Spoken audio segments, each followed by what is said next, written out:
These are the high Tatra Mountains, the highest peaks of the Carpathian mountain range. They stretch for almost 1,000 miles through Central Europe and reach their highest elevations here, in the Slovak Republic. These rugged peaks are part of the Tatra National Park, one of the many treasures of Slovakia, a country that sits in the geographic center of Europe, but is still largely unknown to the world. Rich with history and culture, Slovakia may be the most overlooked, unknown, and untraveled country in Europe. My name is Pat Uskert. I'm a world traveler with an interest in unknown destinations, and I'm here to explore the heart of Europe. With me is my friend Mila. A Slovak native, she will make sure we get to all the right places. Together, we are traveling across the little big country. From its capital city on the Danube into its breathtaking landscape. It is a land of World Heritage treasures, medieval towns, castles, lush forests, and a people, culture, and history all its own.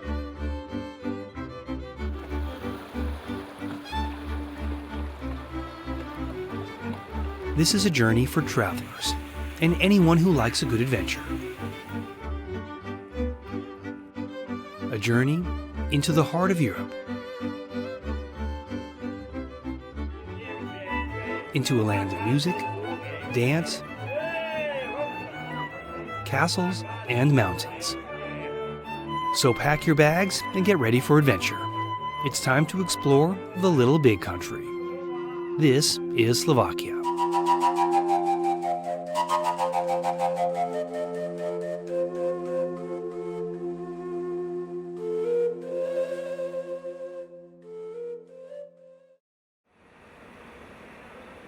Bratislava is 1 hour from Vienna by train, with easy connections to Prague, Hamburg, and Budapest. This is Bratislava's main station. From here, the city is not too far. You can hop on a bus or walk.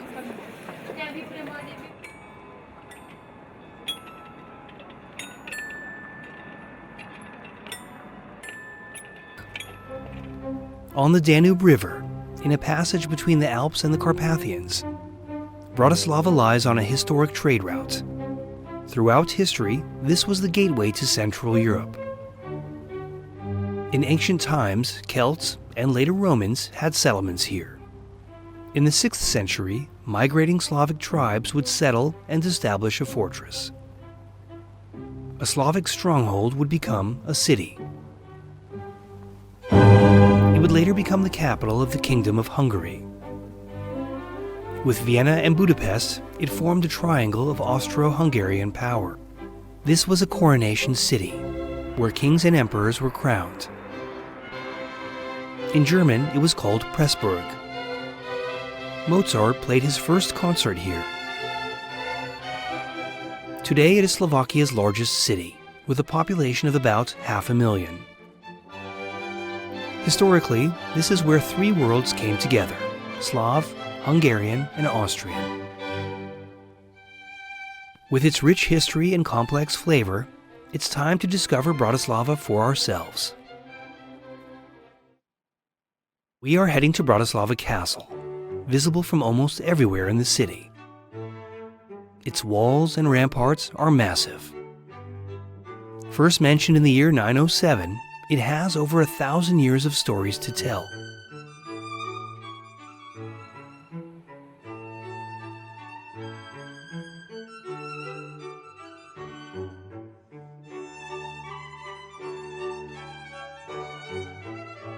Today it is guarded by Svetopluk, last of the old Slav kings. This is one of the best views of the city. The castle restaurant is a great place to take it all in.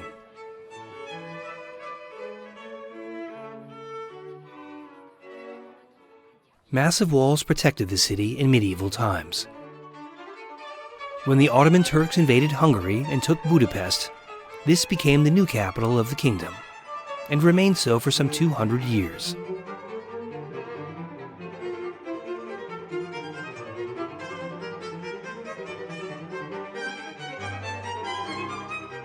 This was the Coronation Church, St. Martin's Cathedral, and it still wears the symbolic crown of St. Steve 4 gates.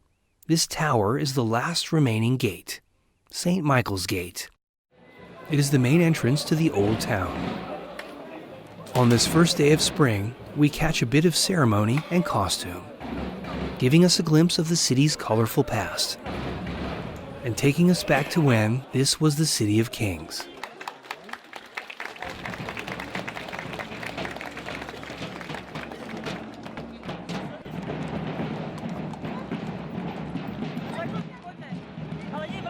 In a very Catholic kingdom, the Archbishop had a fairly nice residence. This is the Primate's Palace. It is also where Napoleon signed the Treaty of Pressburg, ending the Holy Roman Empire. Next to the palace is the Old Town Hall. Used since the 15th century, it is one of the oldest stone buildings in Bratislava. The Slovak National Theatre is a symbol for the arts. Here you can catch an opera or the National Ballet. Hviezdoslav Square is named after Slovakia's greatest poet. A nice place for outdoor restaurants and people watching.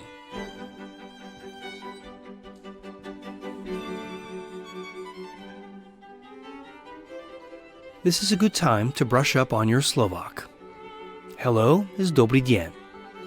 Thank you is ďakujem. And beer is pivo, essential vocabulary.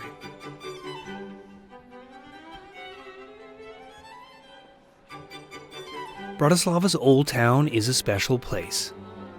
Not as large as Vienna or Prague, its smaller streets have their own cozy charm, and it's easier to see on foot. This is a great place to wander around for a day or two, whether you like history, food, or just riding around in these city tour wagons. Grisalgovich Palace is where the president resides, Slovakia's White House. This was also the center of Baroque musical life, where Joseph Haydn premiered many of his works. But the Old Town is only a small part of Bratislava. There is also a much younger city here. The Corso on the Danube is modern and pretty hip, complete with bars, cafes, and giant cushions. A good place for taking it easy and watching the ships go by. It's difficult to ignore the new bridge, also known as the UFO Bridge. The UFO is actually a groovy restaurant and cafe bar. Here you can beam yourself up and abduct some lunch.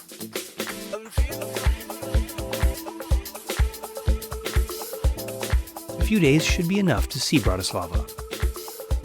If you're a history buff or a hopeless romantic, you might need a bit longer.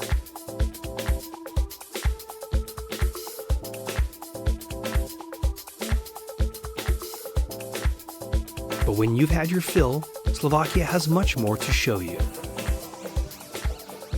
It's time to move on with our adventure.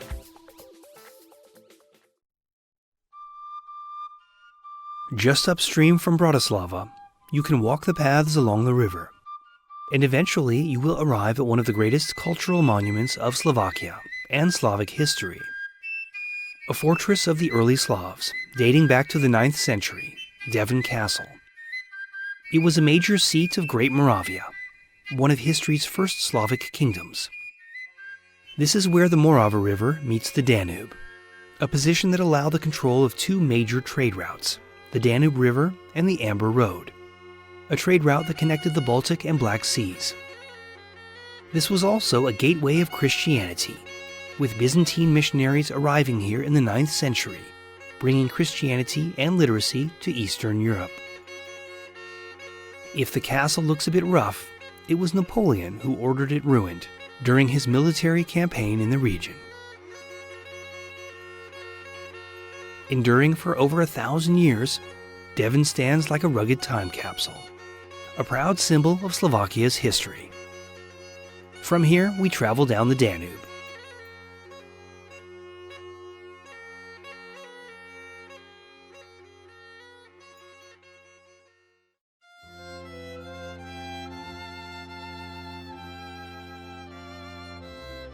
The Danube River has played a central role throughout history, as a major trade corridor and a natural border.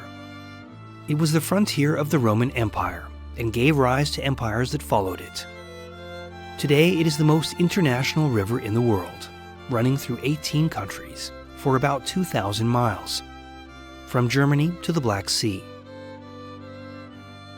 It runs along the border of Slovakia. Although an international waterway, the Danube is also a river to be enjoyed. Whether cruising on it, playing in it, or just soaking up the sun. The Danube is a source of pleasure and beauty, and for some people, it is a destination all by itself. The town of Storovo is the last port before the Danube flows into Hungary. If you're arriving from Budapest, you can enter Slovakia here. Most people visit the Basilica of St. Stephen across the river in Hungary. Storovo is a small town and popular summer getaway, known for its thermal spas. Hungarian is spoken here, which you'll find in many towns in the south. The two countries share centuries of history, and in some places it seems they've never separated. Storovo station is on a major rail line, with trains to Berlin and Bucharest, but we are going deeper into Slovakia.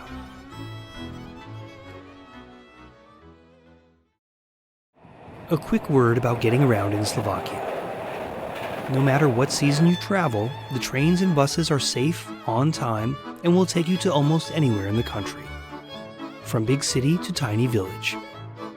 If you have time, this is a great way to see the country. The train from Bratislava to the Tatra Mountains takes about 5 hours, and the price is reasonable. If you're on a tight schedule, you can of course look into private tour companies. You can also rent a car. Slovakia is relatively small, and you can drive across it in a day. In the warmer months, the country roads are perfect for motorcycling, a great way to experience the magical countryside. As for places to stay, there are lodgings for every taste and budget, from 5-star resorts to charming inns. Bed and breakfasts are called pensions, and motels are called motor rests.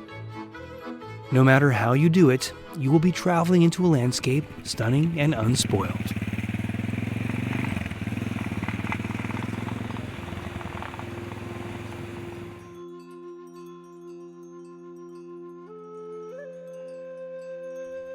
It has been described as a fairyland, with its forests and mountains, and villages tucked into rolling hills.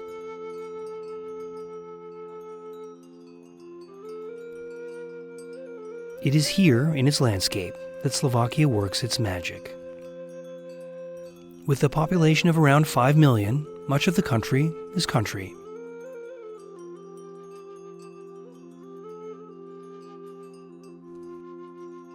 And then there are the castles, lots of castles. Altogether, it is a visual feast.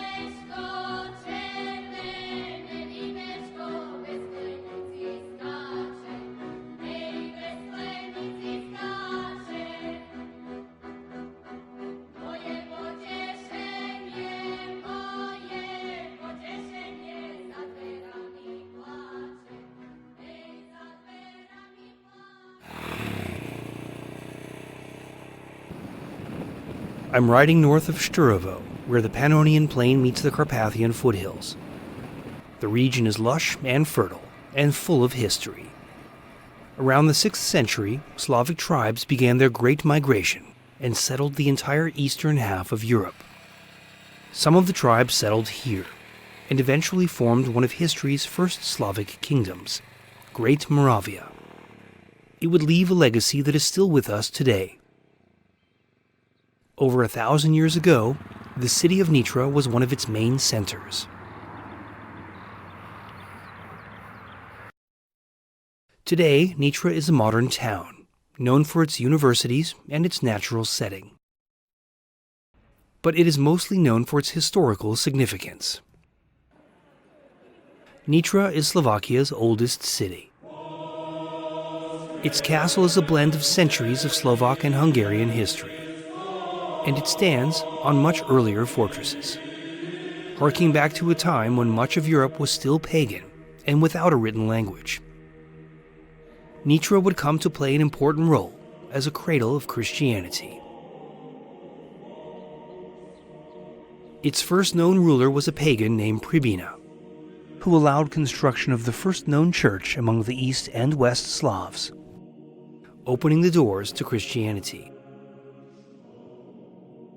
Two Byzantine missionaries would later make the journey from Greece to Great Moravia, at the request of Moravian Prince Rostislav. These teachers brought enlightenment and Christianity. Today, Greek brothers Cyril and Methodius are honored as patron saints of Europe. The museum houses their legacy.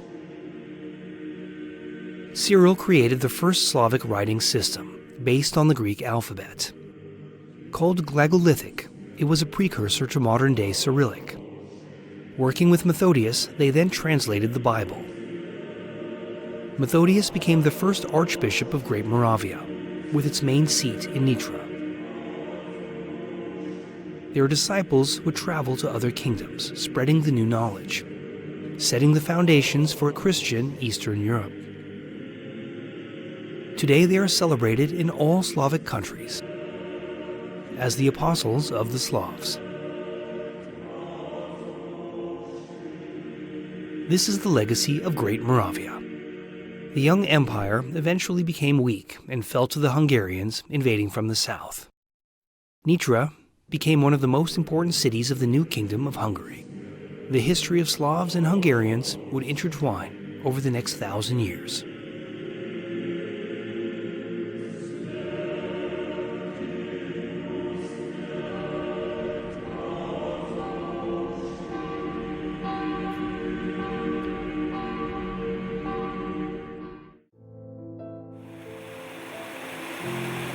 In the summer heat, you can find cool shade in the woods, but even deep in the forest, history can be found.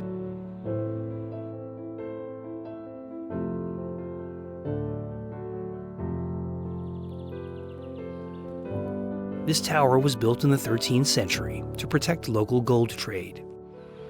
We are in the Trebech mountain range, not far from Nitra, hiking among the ruins of a kingdom long past.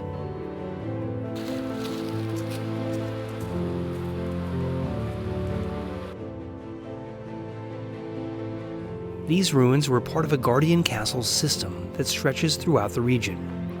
Built in response to the Mongol invasions in the 13th century, they protected the young Kingdom of Hungary.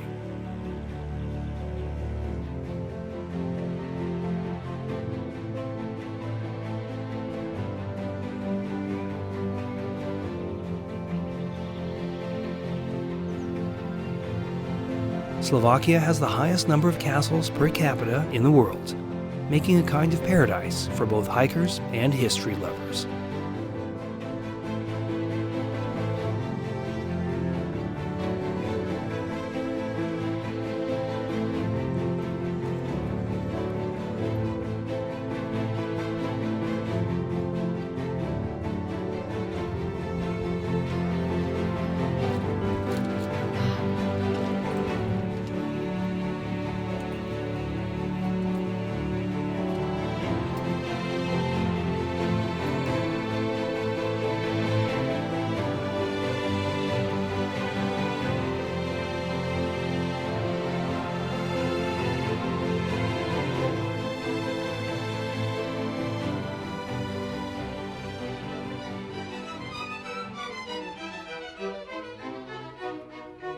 If you could design a castle from dreams and bedtime stories, it might look something like this.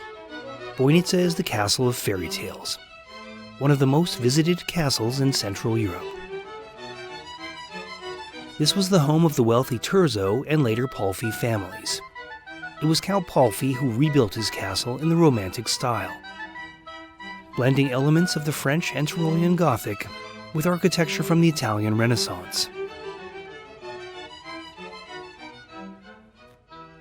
Palfy designed and supervised it all himself. Unfortunately, he didn't live to see his work completed, dying a bachelor in Vienna with no heirs. As expected from a fairy tale castle, it is rich with lore and legends.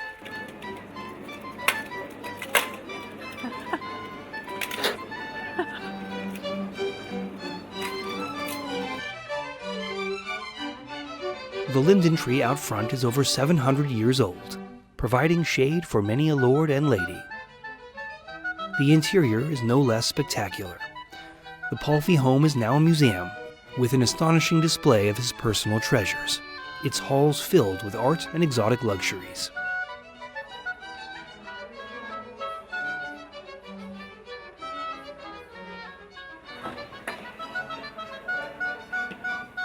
Tours of the castle last around 75 minutes. The tour ends in dripstone caves beneath the castle. Like any good storybook castle, it must have dark caverns and secret passageways. This is the perfect place to think about the castle's ghost stories, such as the legend of the Black Lady, who is sometimes seen on castle grounds. If you consider yourself to be a bit of a ghost hunter, every May the castle hosts the International Festival of Ghosts and Spirits.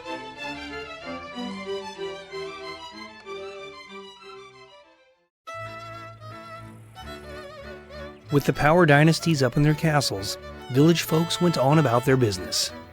It is in the villages that traditions were passed from generation to generation. Yeah, that's great. Thank you. We are in the village of Chichmani. Nestled among forests and hills, it's as quiet and simple as a village can get. Visitors come here for its local charm and to get a taste of the simple life. Chichmani is known for the unique ornamental painting of its homes. The designs reflect motifs seen in traditional tapestry and needlework. Each house is a work of art. Although they look like gingerbread houses, Chichmani is a real village. A few pensions in town offer simple, cheap accommodation, and of course food. Quiet and peaceful, you can stay here if you like, and experience the relaxed pace of village life.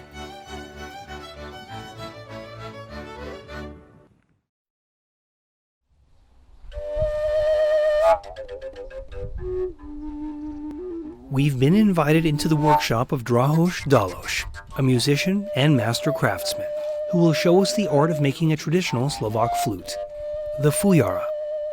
Tak to treba toľko takto opracovať. A to je dosť zložité, lebo ona je všelikade.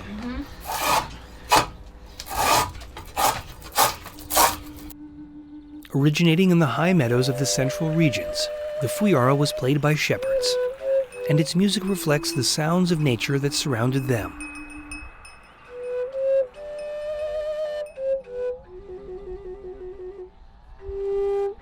Drahoš points out that this is not only an instrument, but a way to talk with nature.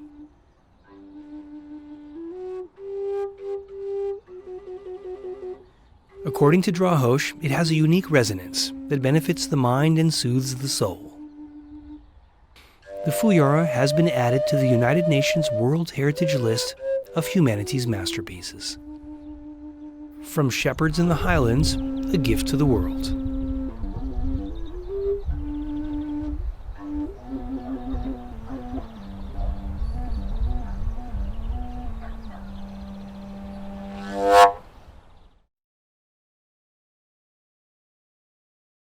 In the center of Europe, many sounds have come together to create a wealth of music, song, and dance. And this is a country that loves to dance and drink. Festivals throughout the summer are a good place to have a listen.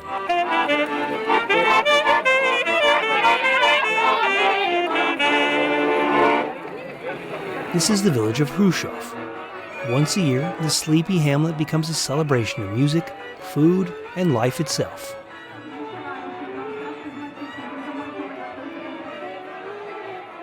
This is music from the heart of Europe.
While traveling across the country, we made sure to catch a few castle festivals, with each castle celebrating its own place in Slovak history and culture. At Orava Castle, we enjoyed a ghoulish night tour. A tu, rýchlo, poďme.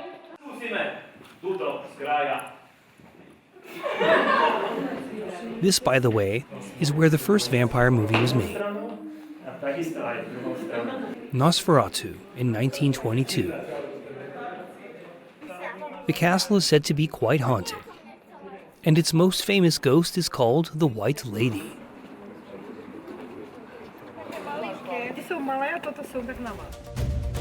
The day ends with a night market and a dazzling fire show.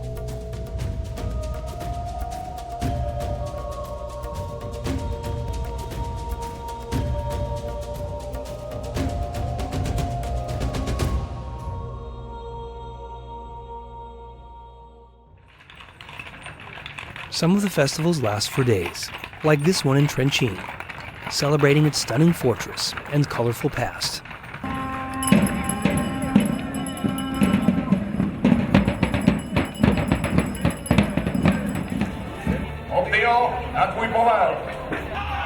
From Roman legions fighting barbarians and Ottoman Turks at its gates.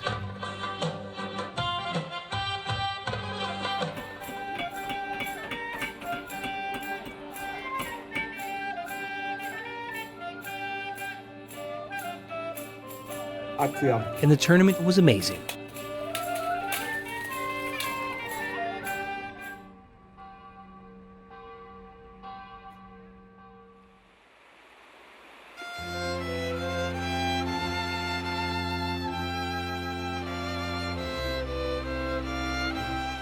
I am walking along the Dunajec River on a path that has been used for thousands of years. In ancient times, boats were the main form of transportation, and Greeks and Romans used these rivers, particularly in the trade of amber. This route was part of the Amber Road, a long trade route from northern seas to the Mediterranean. Rafting continued as a form of transportation throughout the centuries, and much like truckers of today, rafters hauled a lot of goods, from lumber and iron to cheese and medicinal herbs. Today you can join the rafters in their ancient and proud traditions, like the seashells worn on their hats. Each seashell meant a successful journey to the sea and back, and a rafter with many seashells was a seasoned veteran.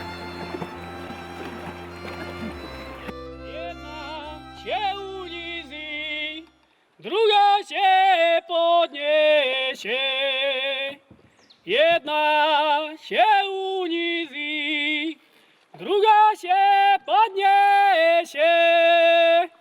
Ja wożę,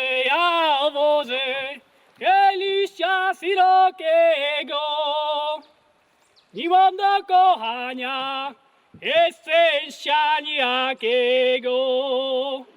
Nie mam do kochania, jest szczęścia nijakiego. Dziękuję.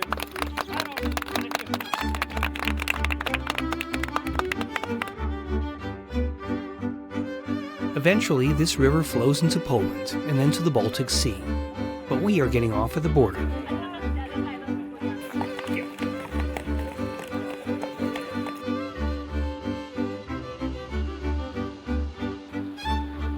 After rafting, we stop for lunch at the old monastery on the river.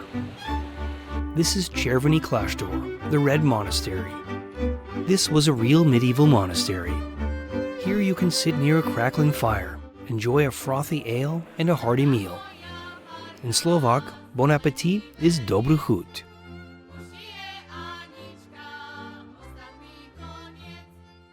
We are making our way into eastern Slovakia, in a region called Subcarpathian Ruthenia, home of Slovakia's Rusyn population. Their roots go back to Kiev in Russia. The region is famous for its wooden churches, most built around the 17th century. Each church is a masterpiece of Rusyn architecture.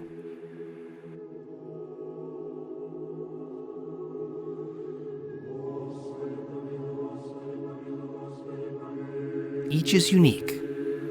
They are fitted together without the use of nails, and many using woods that contain natural termite repellents. The builders were masters of woodwork. Hundreds of years old, these churches of wood were designed to endure for centuries.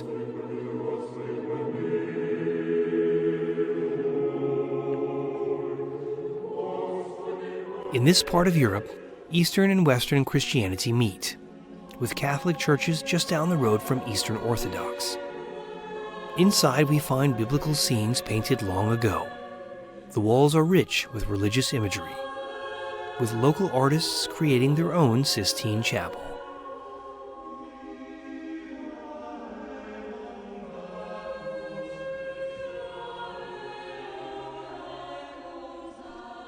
The creativity of Racines doesn't stop with wooden churches.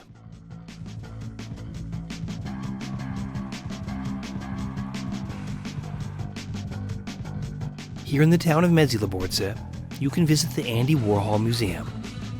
It is the second largest collection of his work outside of Pittsburgh, Pennsylvania. Andy Warhol was born Andrei Warhola to Carpatho-Russine parents who emigrated to the United States from here. Andy Warhol's pop art set off a chain reaction that completely changed the world of art and music, influencing generations of artists around the world. He may be the most well-known artist of the 20th century. Today, the region celebrates his legacy. For die-hard fans of his work, this is a necessary pilgrimage.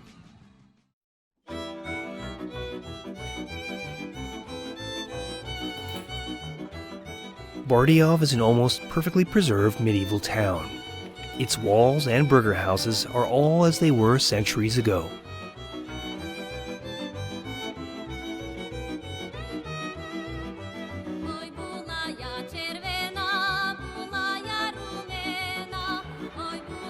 Most people know Bardiov from its picturesque old town square, long ago one of the biggest marketplaces of Central Europe.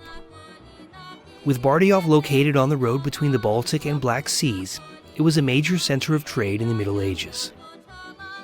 It enjoyed the privileges of a royal city, with its merchants free to travel throughout the kingdom.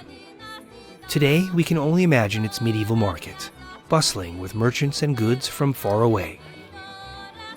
Its production of linens and cloth was unsurpassed, and it had more than 50 guilds, from blacksmiths, locksmiths, cobblers, furriers, all doing brisk business. Bardiov feels frozen in time.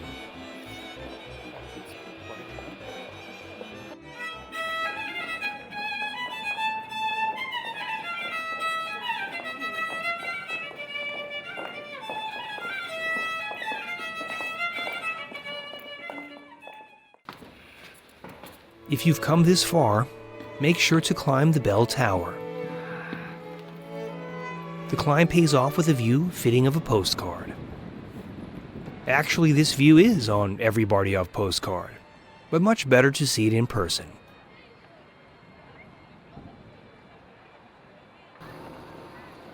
The Gothic Cathedral of St. Egidius dominates the square. Built in the 13th century, it houses some of the finest woodwork in the country.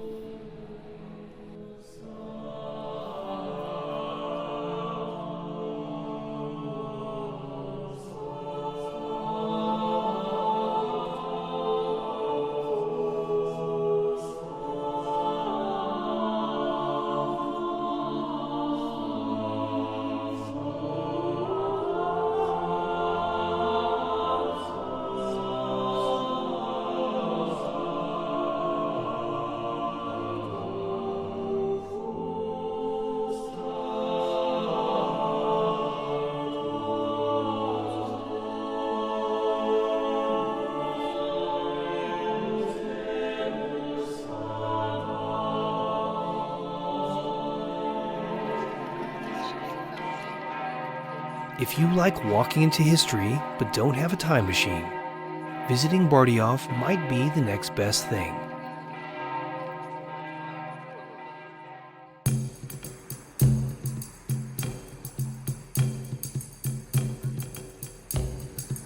On its rocky perch, overlooking the surrounding countryside, is one of the largest and most astonishing castles in Central Europe, Spiš Castle. It is a precious cultural monument of the Spiš region and a World Heritage Treasure. Spiš Castle attracts over 100,000 visitors a year.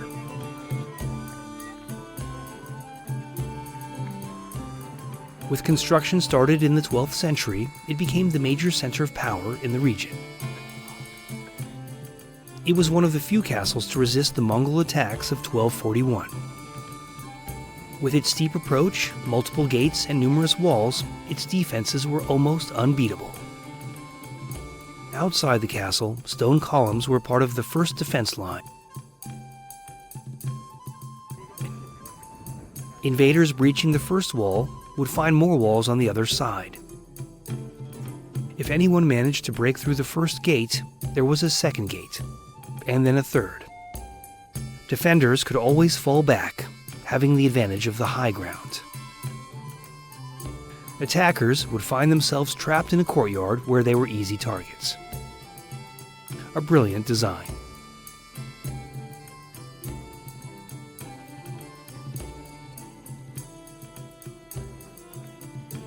The kitchen is nicely restored.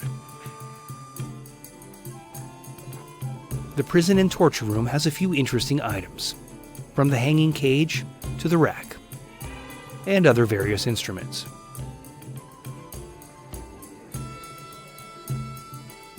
If you happen to be wearing your battle armor, you may find it difficult to climb the narrow passages of the tower. Of course, that was precisely the idea of the design. A group of attackers would be forced into a single file line, making them much easier to handle, one at a time. From the top of the tower, we can see all the way to the Tatra Mountains. I found this to be one of those unforgettable travel moments, the view and the feeling of being at the top of this medieval fortress. It is breathtaking. Villages spread before you, and the wind is in your hair. And for a moment, you have a glimpse of what it was like to be the king.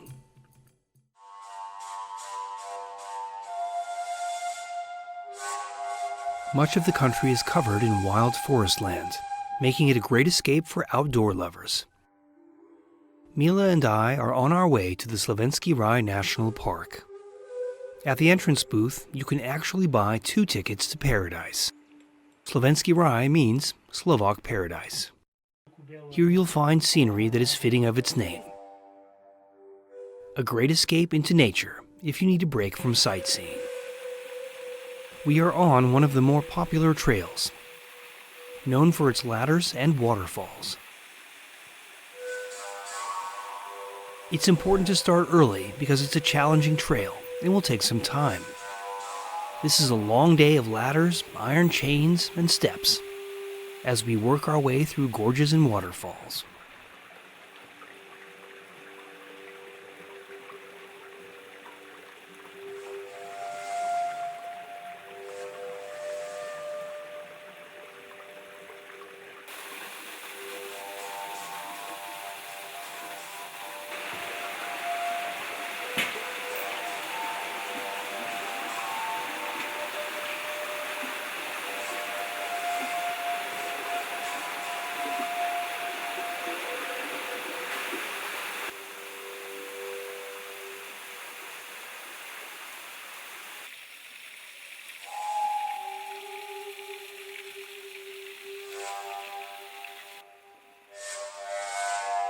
If you're serious about hiking and trekking, the country has an extensive trail network, making it possible to travel across the entire country by foot.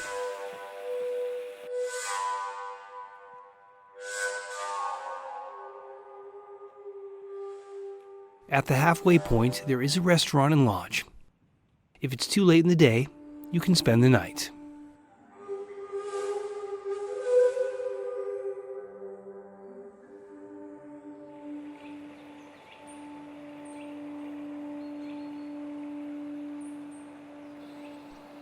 If you're a big fan of subterranean adventures, Slovakia is somewhat of a caver's dream come true, with a remarkable number of caves for a country of its size. Beneath its rugged landscape are several thousand caves, with new caves still being discovered, and many not fully explored.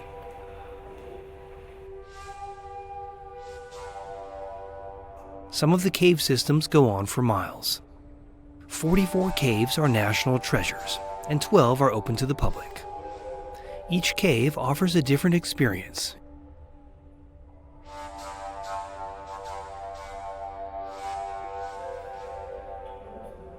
If you have a thing for aragonite, there are only 3 known aragonite caves in the world, and one of them is here. In the Ochtinska aragonite cave, you can marvel at this rare mineral and its star-like formations. In the cave's Milky Way Hall, aragonite clusters in the ceiling shine like stars across the sky. Each cave is a precious one-of-a-kind diamond, the result of just the right conditions and eons of time. But caves are not the only underground adventure to be had.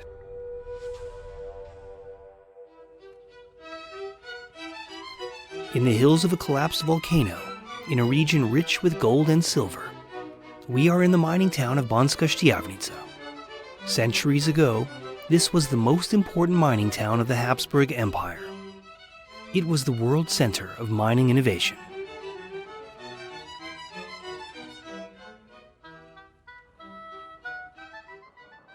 The mines are now museums. Here you can gear up and take a guided tour and descend into mining history. We are going into the mines. Very exciting.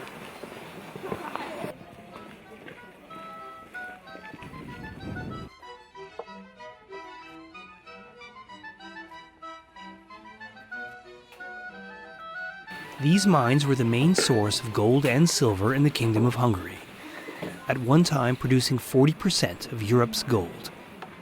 Digging deeper each century called for new technology. Flooded mines gave rise to the first piston pumps. In 1627, gunpowder blasting was used here for the first time in the world. Mining became a science, and the first mining academy was created, the first technical school in the world. Outside, a new system of artificial lakes was designed to create power for machinery. The new techniques would spread throughout the world. Although its mining days are in the past, Banska Štiavnica is today one of Europe's great treasures. A United Nations World Heritage Site, it is an important stop on our Slovakia adventure.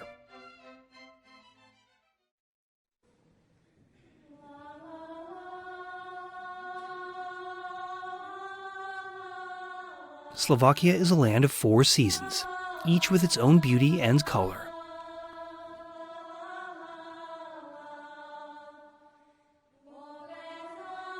But there are certain pleasures that only winter can bring, like fairy tale landscapes and snow-capped mountains, and skiing, of course.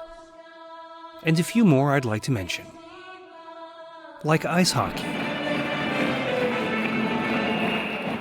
For a country of its size, it is a formidable player on the world stage.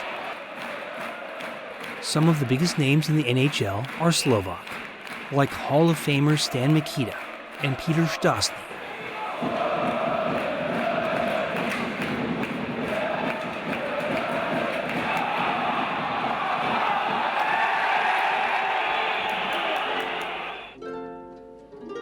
Soaking in thermal spas is a normal part of life here.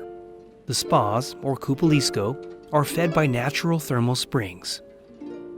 Rich in salts and minerals, they are good therapy for just about any ailment you can think of.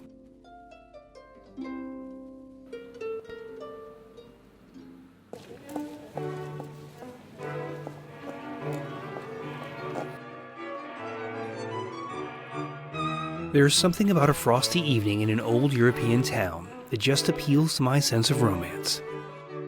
Košice is Slovakia's second largest city. It has the feel of a little Vienna. It is a treasure of architecture and history. Its cathedral is the easternmost Gothic cathedral in Europe. This was one of the first towns in Europe to have its own coat of arms, granted in the 14th century.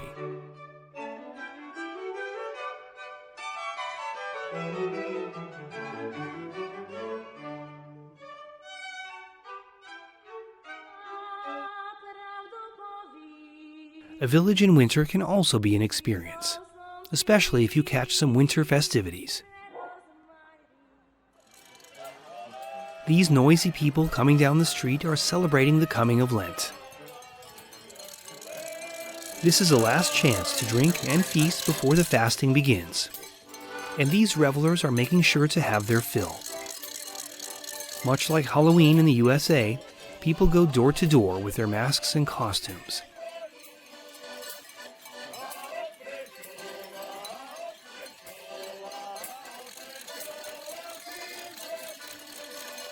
But instead of candy, here you get wine and shots of hard spirits, kind of like trick-or-treat for adults.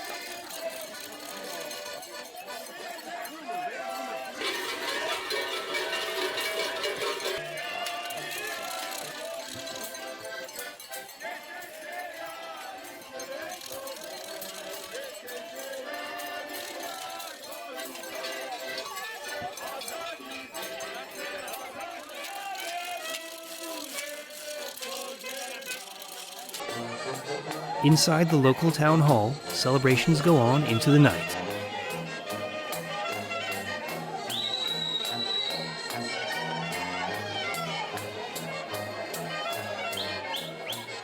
We can't leave the village without a traditional meal. Mila has invited me to dinner to sample a traditional dish. So now we are going to make brinzové halušky. Brinzové halušky, about as Slovak as you can get. So the secret is to make your own homemade pasta. Oh, a little bit of bacon. Halušky is a type of pasta, like gnocchi, and brinza is a zesty sheep cheese. Usually topped with a type of bacon, it is a simple farmer's meal that will give you enough power to climb the high Tatras, exactly where we are going next.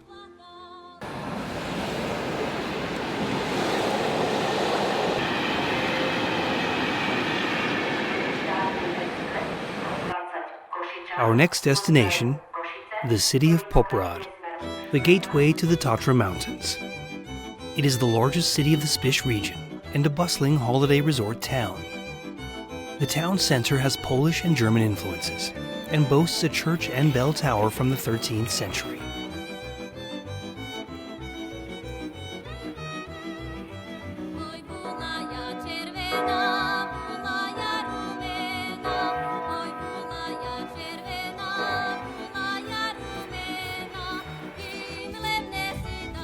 The original center of Poprad was a German colony called Deutschendorf, or Germantown. Today it is a romantic getaway. The old burgher houses are now inns and taverns. And spectacular views of the mountains are never far off. Although beautiful from a distance, we want to see them up close. Getting to the mountains is easy enough with the Tatra Mountain Railroad. This light rail takes you to the mountain villages and ski resorts. The Tatra Mountains are one of Central Europe's premier winter playgrounds. We're getting up, getting closer to the mountains.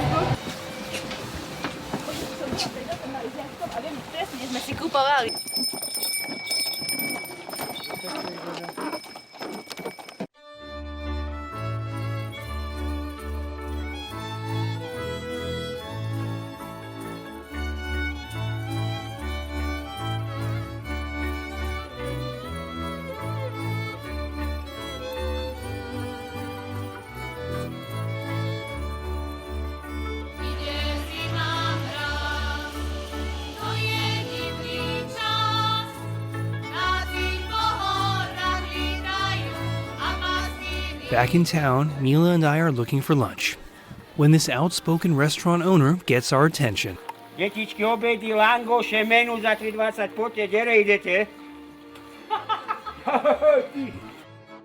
Our new friend cooks up a heavenly Segedinsky goulash, stewed pork with sauerkraut in a tangy sauce, served with steamed dumplings on the side, and a hot bowl of kapustnica, a hearty cabbage soup. In this winter cold, it hits the spot. Properly fed, Mila and I head into the hills to enjoy some trails.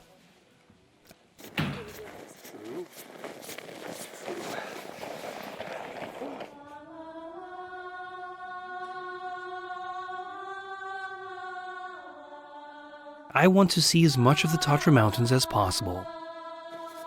We are trekking in an area called Popradskie Pleso, surrounded by mountains and a peaceful quietness. The Tatra Mountains are not only a playground, but the spiritual center of this nation. They are mentioned in legends and songs, and even in the country's national anthem. With its long history of turbulence and invasions, the mountainous landscape of Slovakia provided natural borders and pockets of refuge throughout its history. They are an integral part of the country's identity. In this symbolic cemetery, the crosses are symbolic gravestones of those that have lost their lives in the mountains. Skiers, mountaineers, or simply those whose hearts will always be here.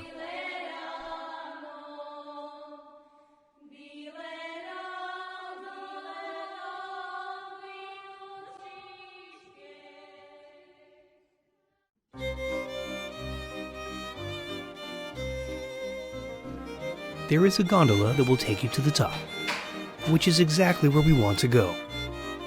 It's not a trip for the faint of heart, however, or for those who simply don't like being in a box hanging from a cable. We are on our way to the top of Lomnitsky Shtit, the second highest peak in the High Tatras, the highest peak we can reach without having to climb.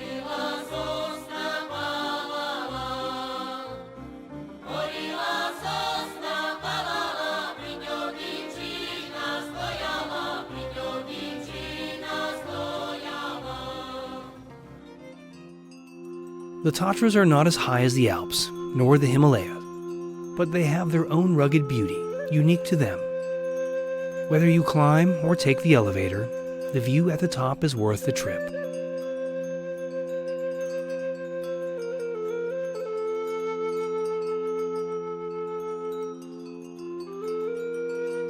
Here you can stand above the clouds, among alpine peaks, at the very top of a mountain.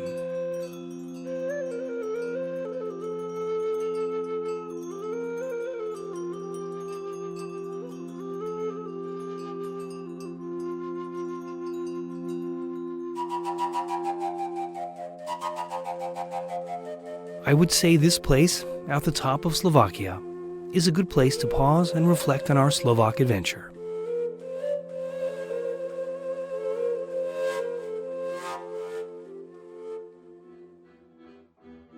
It is a little country, but it's also a big country. I hope you've enjoyed exploring Slovakia with us, and that the place that was once so unknown now feels a little more familiar. From the High Tatras in Slovakia, in the heart of Europe, we say thank you and see you again. Ďakujem a dovidenia.